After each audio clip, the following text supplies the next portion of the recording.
স্টেটমেন্টটা দেখেন। সবার প্রথম, আপনার টিম মেম্বার আপনাকে সুপার পাওয়ার তৈরি করবে, অর্থাৎ আপনি একাই কোনো কিছু করতে পারবেন না, আপনার টিম মেম্বার থাকতে হবে। সেই টিম মেম্বার আপনাকে রকেট গতিতে খুব তাড়াতাড়ি বড় করবে, আদারওয়াইজ আপনি বিজনেস বড় করতে পারবেন না, বিজনেস যেখানে আছে সেখানে স্ট্যাক হয়ে থাকবে। দেখেন, অসংখ্য উদ্যোক্তার সাথে আমার কথা হয়েছে, অসংখ্য বড় বড় শিল্পপতিদের সাথে আমার কথা হয়েছে। একটা জায়গায় গিয়ে প্রবলেম, তাদের টিম তারা ঠিকমতো তৈরি করতে পারতেছে না, তাদের টিম তাদের প্রোডাক্টিভিটি বাড়াতে পারতেছে না। এবার দেখেন 2 নম্বর পাওয়ারফুল স্টেটমেন্টটা, আমি সাধারণত একটা পাওয়ারফুল স্টেটমেন্ট দিই, বাট 2টা এখানে দিতেই হবে।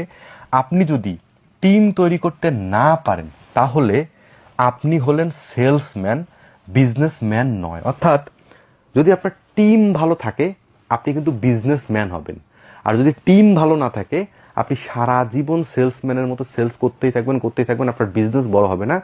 ছোট আকারে থাকবেন, ছোট পরিসরে ধান্দা করবেন, বিজনেস করবেন, ছোট পরিসরেই সারা জীবন শেষ হয়ে যাবে। টিম আনতে পারলে বিজনেস বড় হবে, টিম তৈরি করতে পারলে বিজনেস নেক্সট লেভেলে চলে যাবে। টিম তৈরি করতে পারলে আপনি শুধু বিজনেসম্যান হবেন না, একজন সত্যিকারের লিডার হবেন। তো